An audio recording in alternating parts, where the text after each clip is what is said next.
তুমি বারবার ভিডিও দিচ্ছ কিন্তু ভিউ কম আসছে। তুমি ভাবছো দুপুর 2টা বা রাত 8টায় দিলে হয়তো বেশি ভিউ পাবো। এই ধারণাটা অনেকের আছে, কিন্তু সত্যিটা কি আজকে আমরা সেটাই জানি। আমি গ্রোএক্স, তোমার ইউটিউব গাইড। আজকের ভিডিওতে আমি দেখাবো কখন ভিডিও দিলে সত্যি ভিউ বাড়ে আর কখন দিলে ভিউ বাড়ে না। সত্যি কথা বলবো আর ভুল ধারণা ভেঙে দেবো। ভিডিওটা শেষ পর্যন্ত দেখো। So let's go.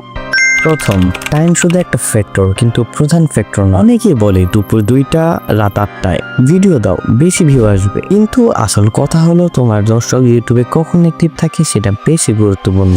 কারণ ইউটিউব ভিডিও রেকমেন্ড তখনই করে যখন দর্শক ইউটিউবে অ্যাক্টিভ থাকে। শুধু তোমার ভিডিওর উপরে এতটুকু ইফেক্ট পড়ে, যখন তোমার ভিউয়াররা ইউটিউবে অ্যাক্টিভ থাকে তখন তোমার ভিউটা তাড়াতাড়ি হয়ে যায়, যখন ইনঅ্যাক্টিভ থাকে তখন একটু লেটে হয়।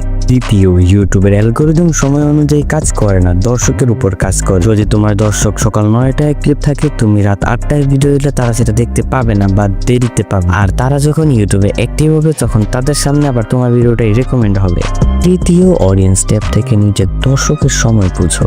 ইউটিউব স্টুডিওর অডিয়েন্স সেকশন থেকে when your viewer are on YouTube নামে একটি গ্রাফ থাকে। এখান থেকে তুমি বুঝতে পারবা তোমার দর্শকরা কখন বেশি অ্যাক্টিভ থাকে। উদাহরণস্বরূপ, আমি একটা ভিডিও রাত 11টায় দিয়েছিলাম, অনেকে বলেছে এই সময় কেউ দেখবে না, কিন্তু পরের দিন সকালে ভিডিওটি ভালোই ভিউ আসে, কারণ আমার দর্শক তখন অ্যাক্টিভ ছিল।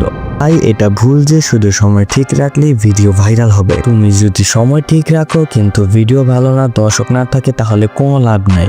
অনেকে বলে যে শুক্রবার ভিডিও আপলোড দাও, ভালো ভিউ আসবে, কিন্তু এটা সবার জন্য সত্য না। সবচেয়ে ভালো সময় হচ্ছে তোমার দর্শকের নিজের সময়। সুতরাং ভিডিও দেওয়ার সময় বেছে নাও, কিন্তু প্রথমেই বুঝে নাও তোমার দর্শক কখন সবচেয়ে বেশি ইউটিউবে অ্যাক্টিভ থাকে। দর্শক যে সময় অ্যাক্টিভ থাকে তখন ভিডিও আপলোড দাও, তাহলে একটু ভালো ভিউ পাবা। ভিডিওটি যদি তোমার কাজে আসে লাইক দিয়ে জানিয়ে যাও, আর নতুন ইউটিউব টিপস পেতে আমাদের চ্যানেলটি সাবস্ক্রাইব করতে পারো। তোমার সময় নয়, তোমার দর্শকের সময় সবচেয়ে গুরুত্বপূর্ণ।